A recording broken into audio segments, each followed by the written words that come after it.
Lawsome, the podcast for law firms. Powered by Consultwebs. Welcome back to Lawsome, the only podcast for law firms that glows in the dark.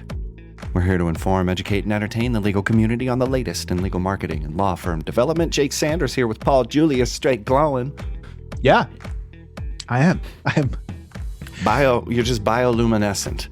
I think so. At first I was nervous, like, maybe I've been. I was too. I was like, have we been, getting a little too close to the equipment here for too long? Is this bad? But no, I think you're right. I think it's like a natural, organic stage of our evolution as a podcast at this point. So let's glow right to it.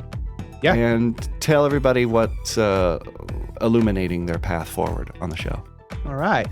Shining bright on today's show, we're talking IT, cybersecurity, and data protection. Yay!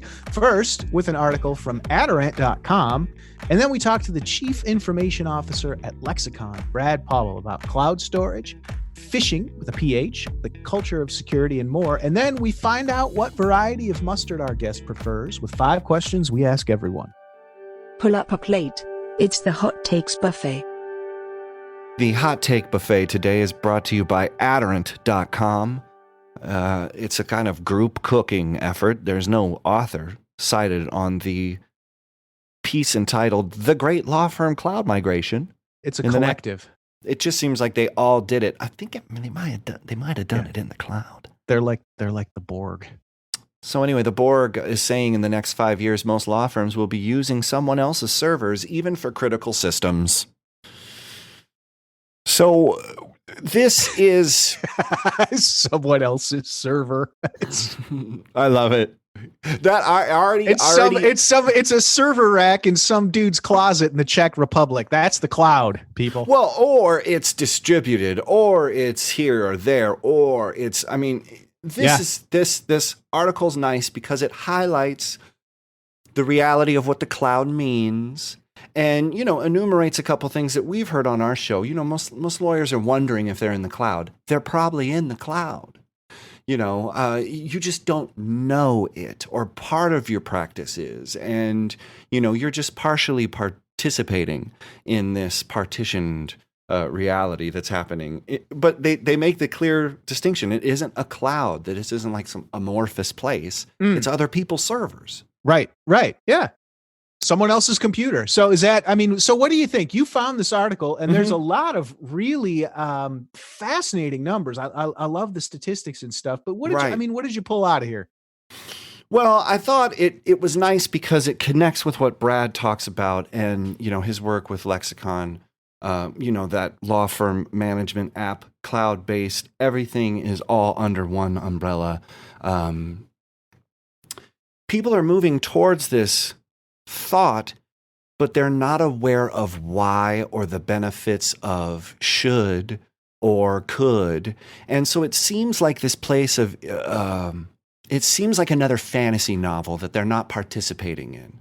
They're like, sure, you have dragons and clouds, but I'm just a meager little, lawyer. Or the inverse may be true, that more small law firms are availing themselves of the cloud, and medium to larger firms, might be still suffering with, a closet full of wires, and, suffering under the illusion, that they might not need this. But I think the clock is ticking. Those numbers that you're citing, Paul. The one that hit me, 69% of respondents indicated their firm would be more likely to adopt cloud solutions over the next 12 months, a 6-point leap from the year prior. Right. That's a lot. And knowing why it's connected to security, and knowing why it's connected to privacy, knowing why it's connected to just knowing where your data is. That's another theme from our security shows that we've been having. Is most law firms don't know where their data is. So saying that it's in a cloud, they're like, well, does that scare you even more? Is there a legal kind of, I think there's a lot of questions that might be popping up in people's minds. This article has a lot of answers, and it outlines a way forward. We've had Adorant we've featured them on the Hot Take Buffet before. It's just a fine blog. check it out, but stick around to find out why the cloud is important, and why your participation and evaporation is necessary for this condensation to take place in this nation without hesitation. Preach. Go, man. Go. So stick around. Coming up after the break, it's Brad Paubel, Lexicon Services, but it's also Paul Julius. It's also Jake Sanders, and it's Consultwebs, and it's the legal marketing podcast called Lawsome, and it's all coming up next. Let's go. Lawson continues. But first, a word from our sponsor.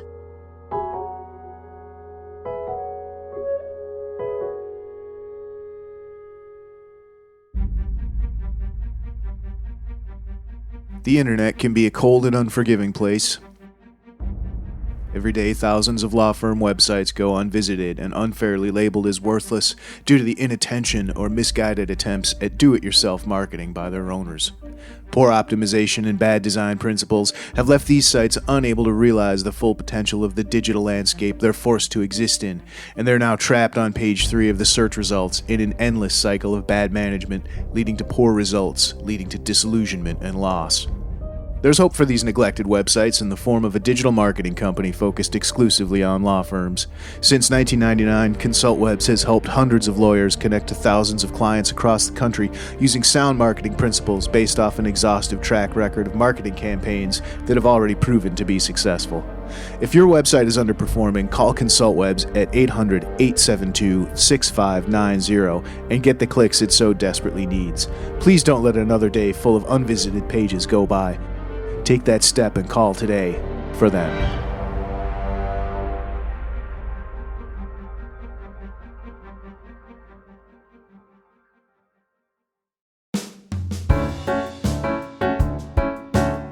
And now, a Lawsome interview. As Chief Information Officer at Lexicon, Brad Paubel oversees operations within Lexicon's IT infrastructure, services, project management, and development organizations. Brad is an information technology infrastructure library expert with over 20 years of experience working on IT operations. He has a proven track record of developing service offerings while reducing costs through strategic team development and culture transformation. So, after escaping the matrix, he's here on Lawsome today to tell us the truth about law firm data, digital security, and destiny. Brad, welcome to the show. Thank you for having me, and I'm so glad I escaped the Matrix. It was hell in there, let me tell you. It really is a tough grind in there. All the ones and zeros, bullets flying over your head. You never know what's going on. Yeah. Paul used to sell snow cones in the Matrix. Bad gig. I had to get out, man. I had to get out. Nobody's buying. Not a big market. Back to the topic at hand. Let's talk about, give us the elevator pitch for Lexicon. What is it? How does it help lawyers? Talk to us about it. Sure, absolutely. So Lexicon, I always describe it as your full service.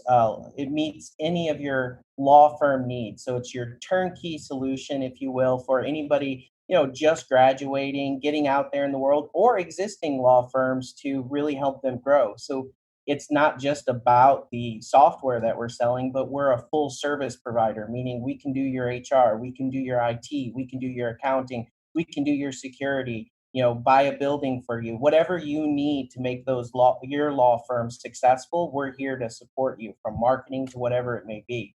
So that's what really I think makes us unique, is it's that full service. It's not just a software, just this. Oh my God. Well, so, the next question is what's unique about Lexicon?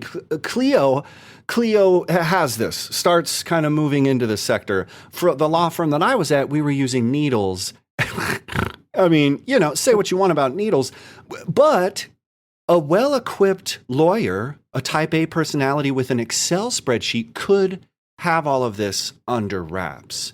What makes, the practice management software distinct, other than just being this full stack? Why would someone prefer this? Sure. Well, going from a technical side, one thing that's very positive is we're a SaaS solution. We're in the cloud. Definitely that plays a big role from a security perspective, so I'm happy about that. But in addition to that, we're not nickel and diming you to death for each individual integration into the system. we offer the complete package of software that you would use to manage your law firm, from a DMS to billing to trust accounting to being able to do signatures, whatever you may need, all encompassing in our different tiers of the product. So I think that's very positive.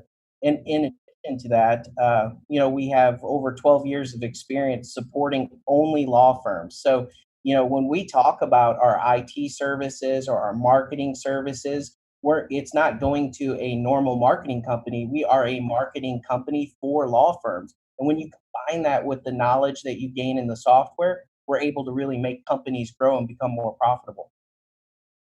And when you're talking about marketing, I mean, really, is it a function of the software and the dashboards show up and then my marketing gets better?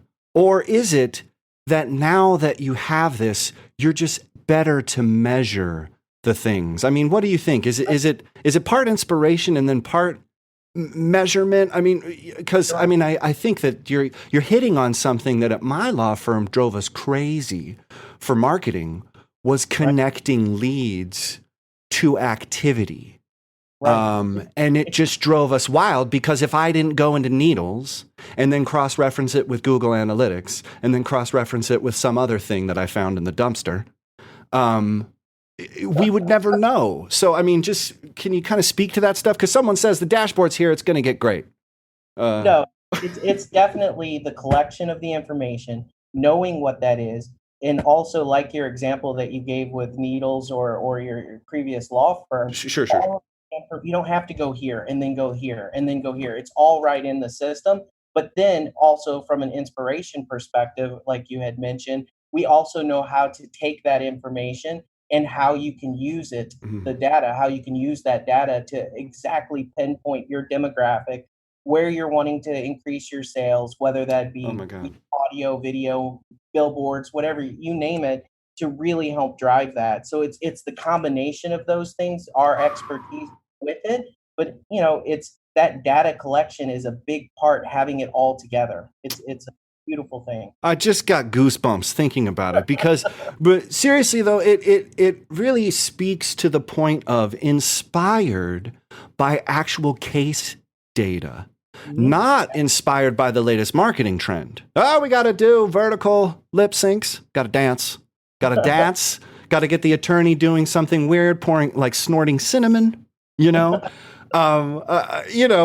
it's interesting because you could go in and find your most valuable client is actually bilingual, lives in this zip code.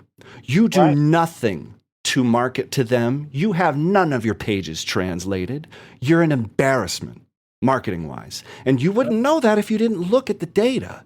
I mean, I'm just getting goosebumps because most people are just like, oh, man, I'm going to write a book. Hey, we got bumper stickers in.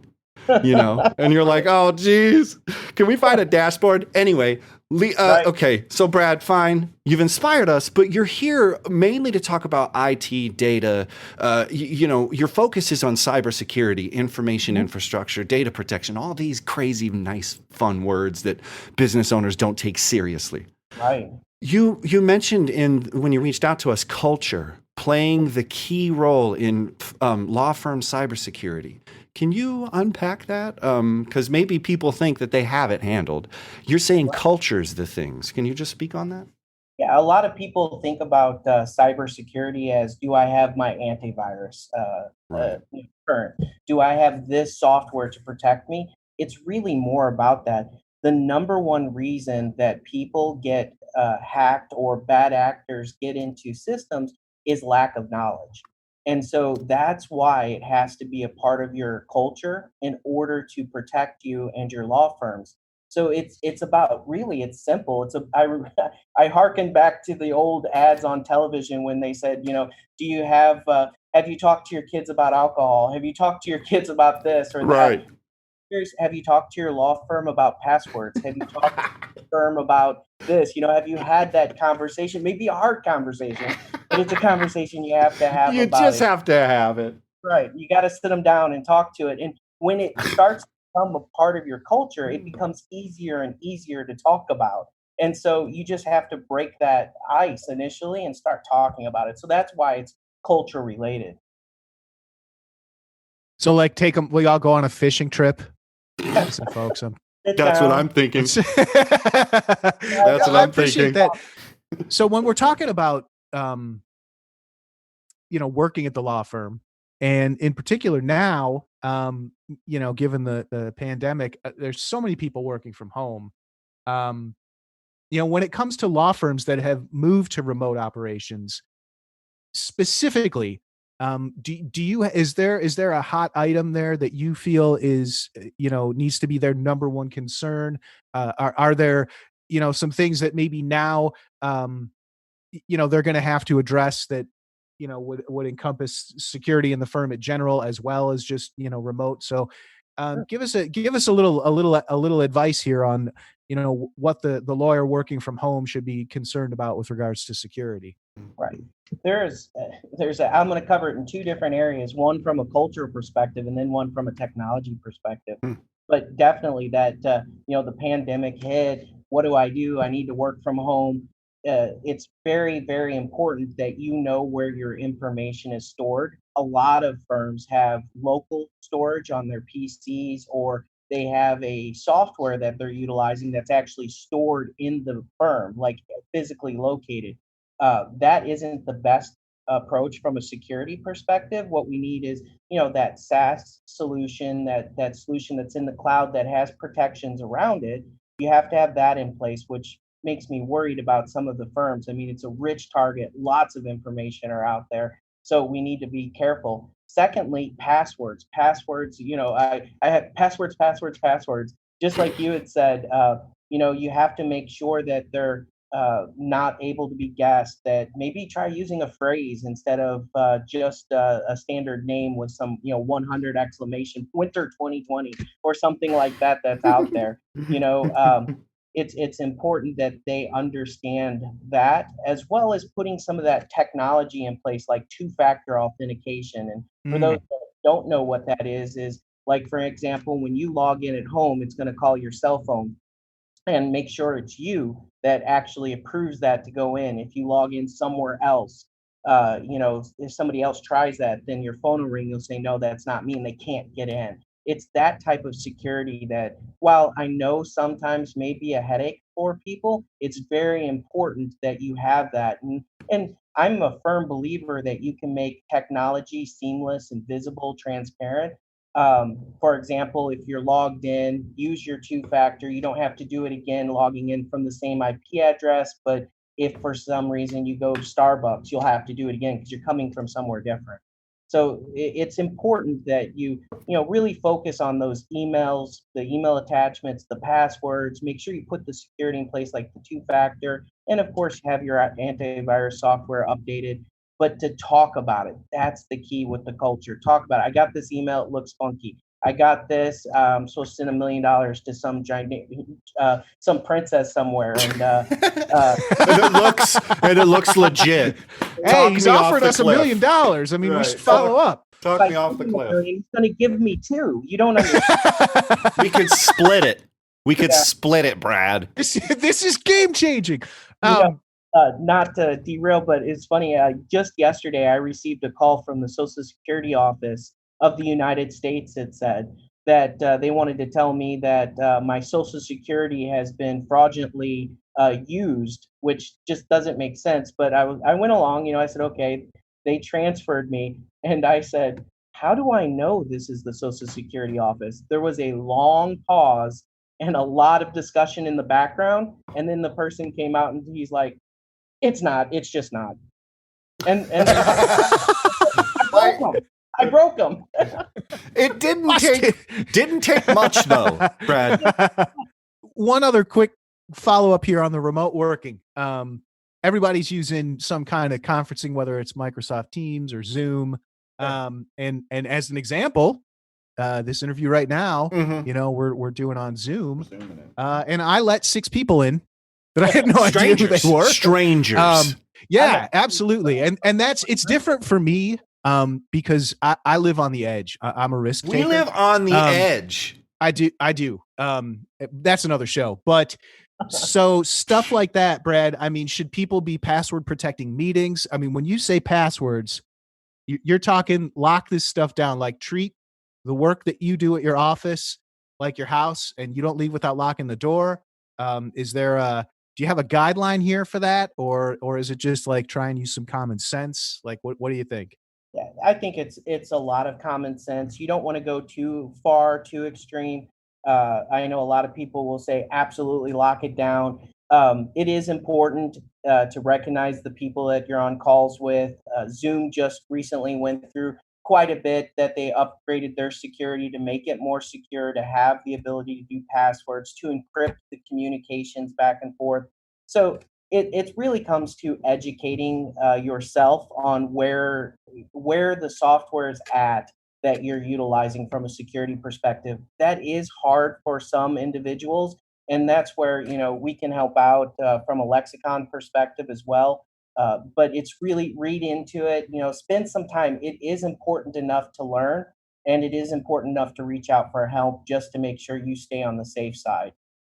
It's something that you don't want people to take your data. You don't want, just like Garmin. Garmin recently, had Oof. that where they were Woo. information was locked down. I think they were initially asked for $10 million to Yeah, remove information. So yeah. it's something that can definitely devastate you from that perspective, and it's really not when it's going to happen. Or I'm sorry, it's not if it's going to happen. It's when it's going to happen. So, Uh, Brad, and but I mean, it's just not scary enough because everyone's like, "Oh yeah," because I mean, look at the way.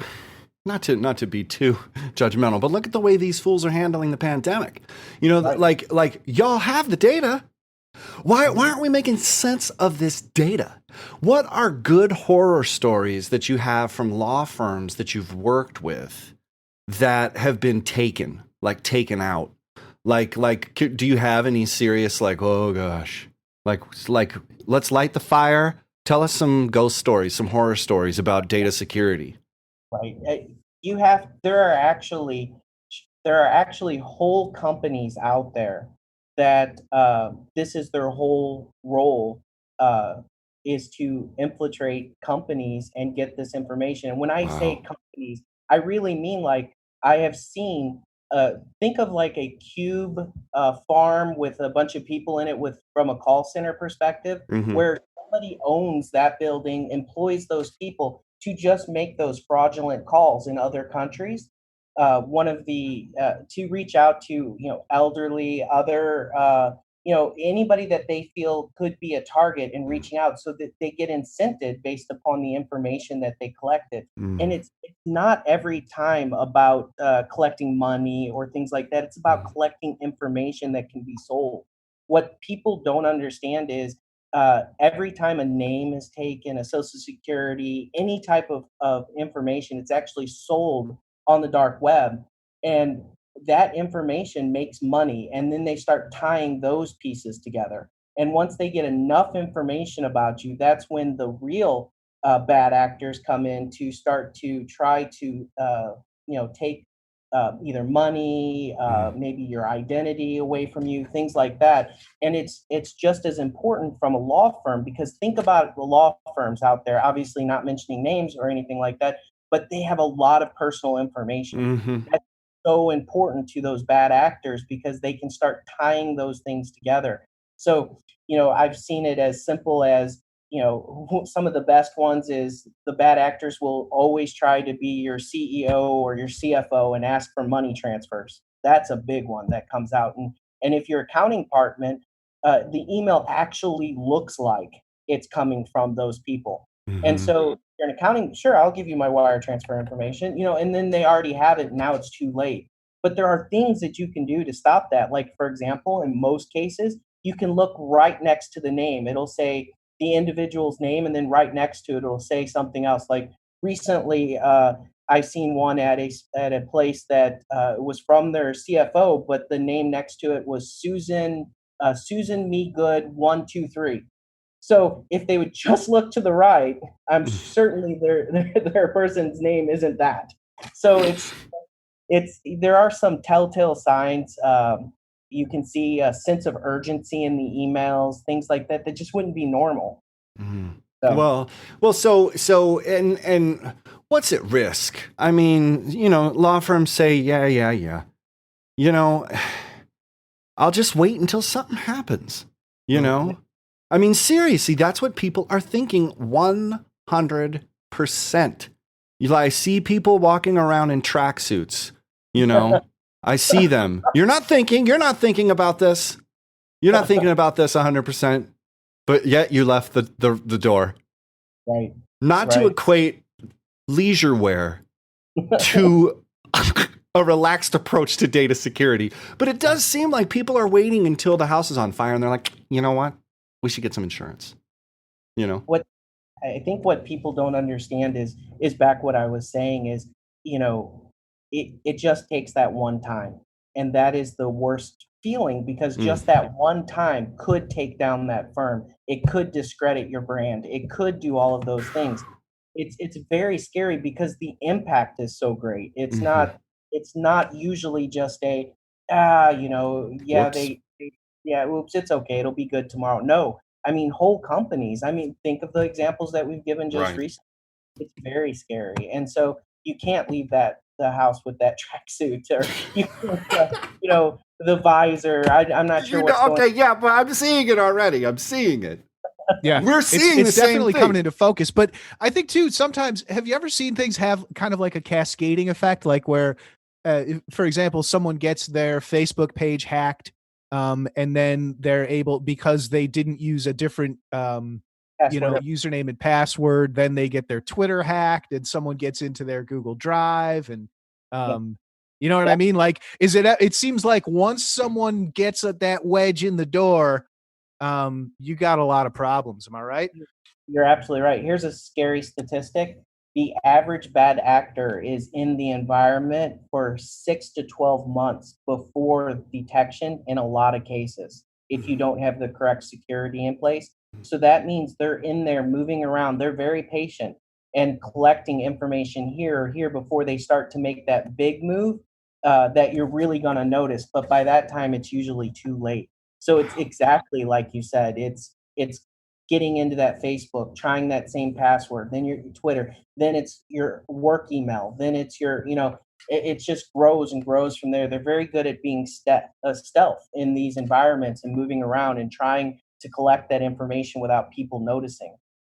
Well, so taking that, Brad, we've just gone through a lot of the bad, and a lot of the.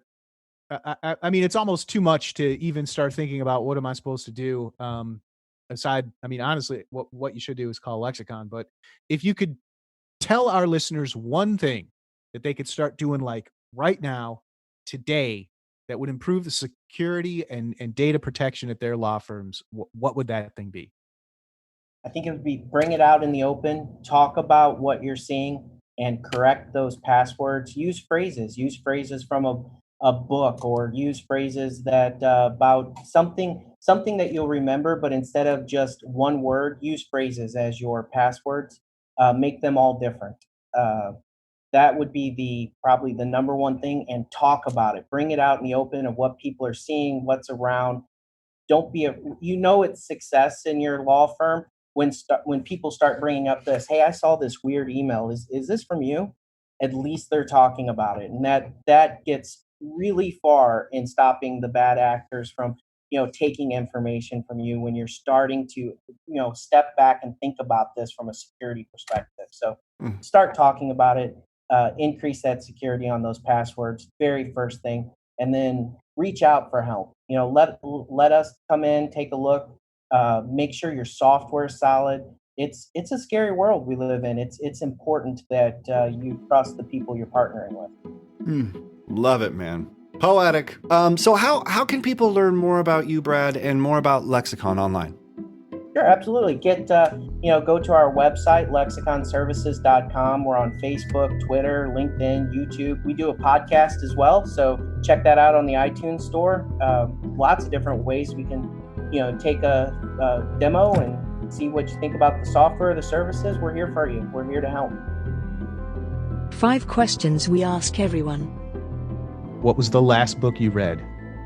Oh my goodness, the last book I read. I tell you, I think the last book was, this is very boring, but the last book I read was The Back of the Napkin by Dan Romer. Nice. Mm-hmm. All right, number 2. What is your favorite place? My favorite place is Walt Disney World. I love going. Nice. Yeah, Everybody's favorite place. happiest place on the earth. That's what I Hell heard. yeah. All right, number 3. What sites, blogs, newsletters, or podcasts do you regularly check in with? Well, I do my own podcast, so I listen. No, I don't want to. Just that. Nice. Here's my SoundCloud link. No Yeah. other call is important enough to listen to. No, I'm just really all over the place, to tell you the truth. I go from CIO Weekly to all the way over to the sci-fi news and what's happening to. I read an article last night about the Michigan Zoo having a new baby panda, and so I'm kind of the guy cracked me up. He says Nice. he's trying to promote it in this article. He said, "Don't get excited. It looks like a pink stick of butter when it comes out, and it's so very small and ugly." And I thought that is the worst way to promote. Why? The The zoo's like, what? Oh, gosh. better than a pink stick of butter. P.S. They made me write this press release. Please send help. Yeah, What and a the hell was thesaurus. that? Yeah. Yeah. Jeez. That's hilarious. All right. Number 4. If you were stranded on a desert island and could only pick one condiment to take with you, what would it be? Mustard. Had to be. Okay. Now we get that answer a lot, so we need to break it down. Dijon, yellow, spicy ground. Whole you grain. have a- What's going or on? all of them. Like you have a complete Smorgasbord. spectrum of mustard. Dijon. It has to be Dijon. You could put All right. Dijon mustard on anything and make it taste good. Yeah. Okay. Last one. After a long day or a long week at work, how do you relax and unwind? Oh, that has to be sitting back by the pool and just taking it all in and just relaxing.